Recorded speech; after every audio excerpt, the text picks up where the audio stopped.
Hey, I just want to go over like mental health and kind of re-go over some of my journey and be a little bit more specific about mental health and where I feel it's at right now. Um, my personal mental health part was when I was in first grade, I was told to go see a counselor because I was hyper and getting out of my seat and talking too much. And I get in trouble not necessarily because I was a bad kid, but because I had issues. And my mom was told that I had ADD. And back in the 70s, it wasn't like mental health wasn't much of a thing. My dad ended up leaving this earth when I was 9 months old because he had mental issues and men couldn't talk about their issues, or they weren't men, or they were weak, or anyway. So I had ADHD. I was born with it. It's like somebody being diabetic. Like, it's not my fault. It's just the way it is. And it's not like bad or whatever. It's just something you got to deal with. But given that the mental health system was so archaic or behind the times, less advanced, I never got help. And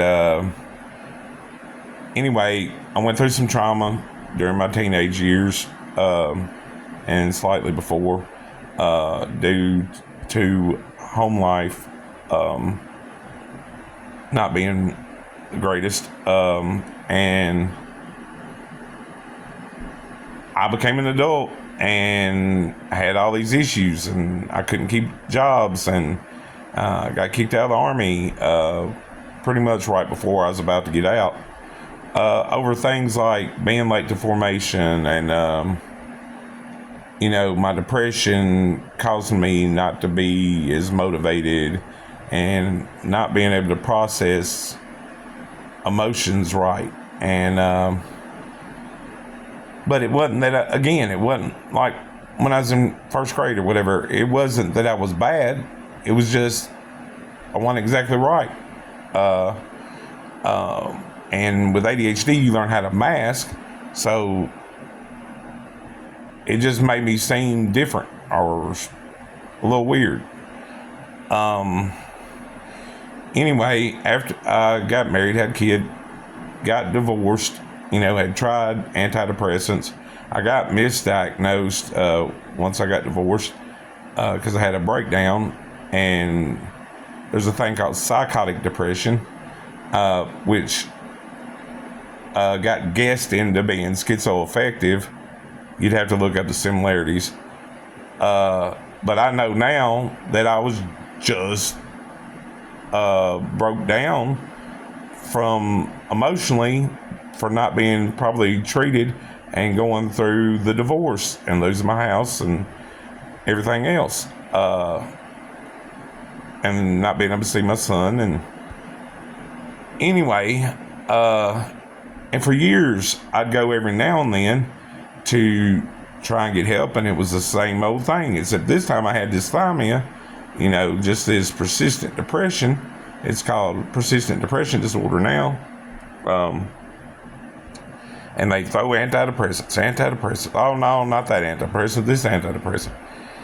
And all along, it was never my issue. So it wasn't a lack for me reaching out for mental health. And I'm glad that I didn't get into drugs or alcohol, but I don't blame those that do, because it's really hard to cope when you can't get the right help or the right diagnosis medication, etc. And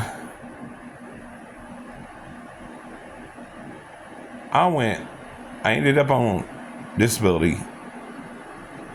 I mean, I was literally broken and couldn't get the help I needed. And the depression was awful. I mean, awful. It was like, is earth hell? And my brain told me it probably a million times in 20 years, to leave this earth, leave this earth, leave this earth, leave this earth, leave this earth. And thank God that I'm still around. It took me researching over the years, and which is hard to take in and process, right? And then, you go tell a doctor and they go, oh, no, that ain't what it is, because the VA didn't even treat ADHD. They're just now getting to the point where they do, are going to.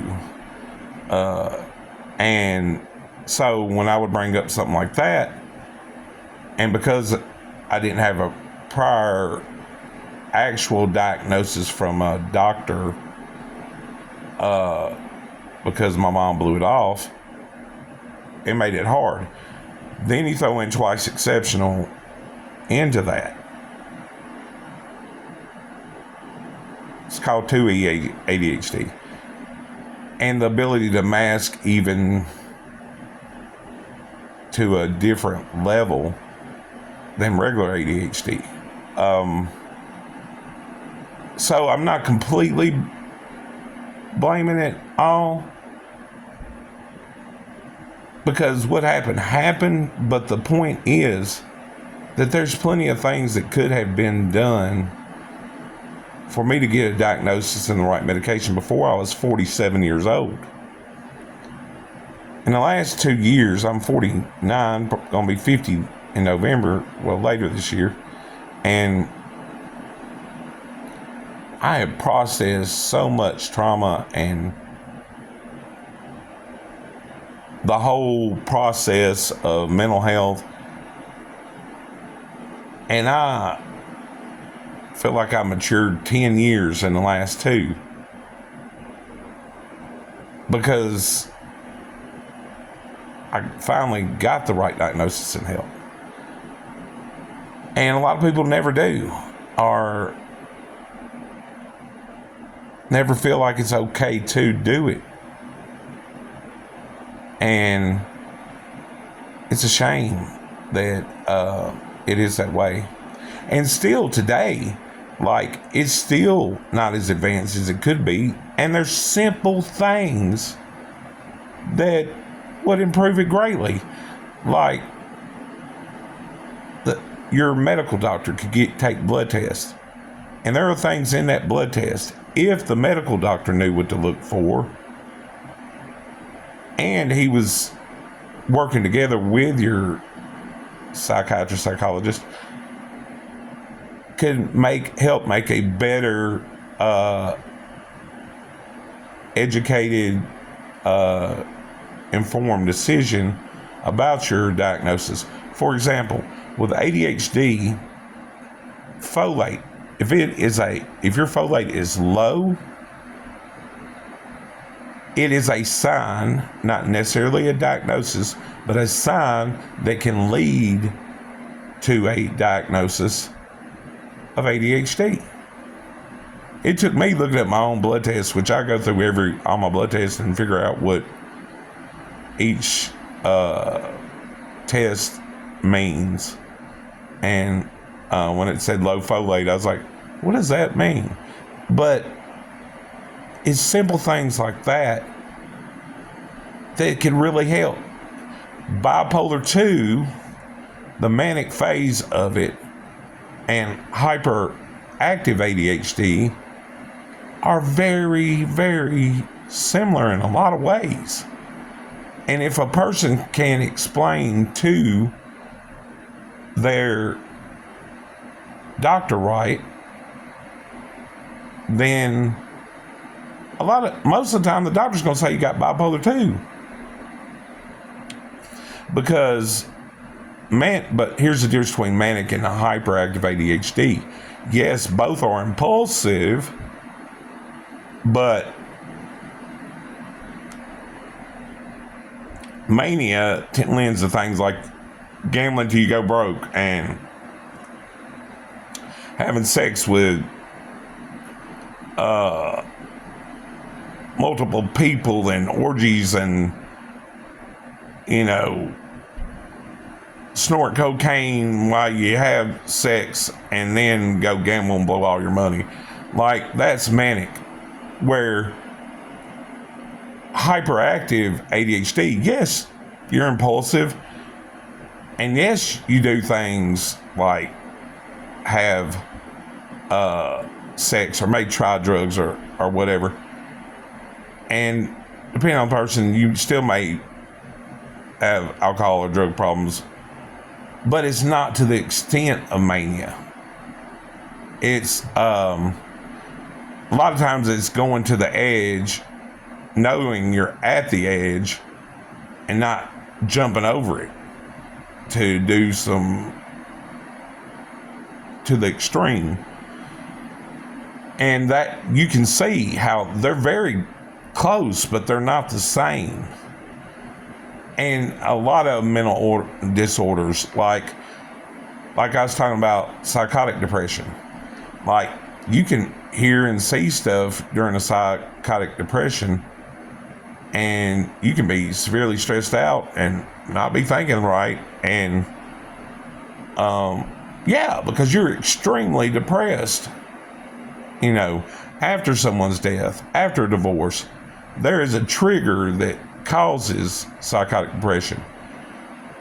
But a doctor might confuse that with schizophrenia or schizoaffective or whatever, because some of the signs and symptoms are the same, but the psychotic depression is not something you are, it's something you have. Like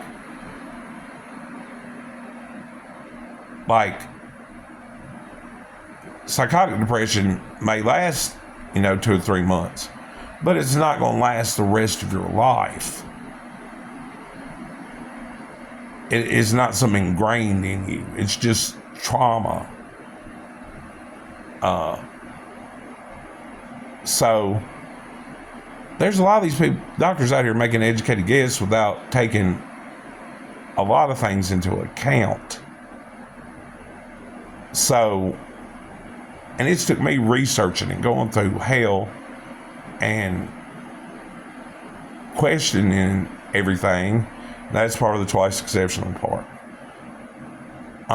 What sounds like it's really good, but as much good as it has its own negatives. But my whole point about all this is mental health should be better than what it is. And thank God it's getting better. But the fact that they could do blood tests and CAT scans and they can check your brain waves and if they did all these things before you started treatment, they can make a better diagnosis or guess. And if medical doctors were more informed and they were working in combination with your psychiatrist, it would be even better.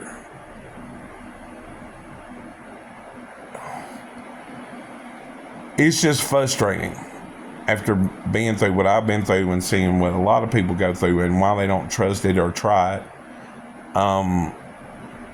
and why people choose to cope with what they do.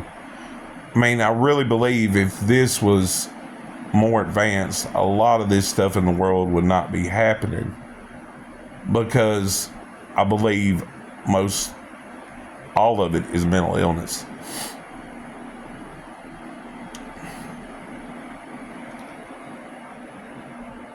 I mean, I really do love people, and I know that we're all flawed. And I know a lot of the things, most everything that's happens because it's due to flaws. I can not agree with something or somebody or something that's going on in the world, but still understand why it is that way and not hate people because of it. And just loving people for just being here. That don't mean that things ain't wrong and that things need to be done when something is wrong, but a better understanding of it and a better mental health system would prevent a lot of it. And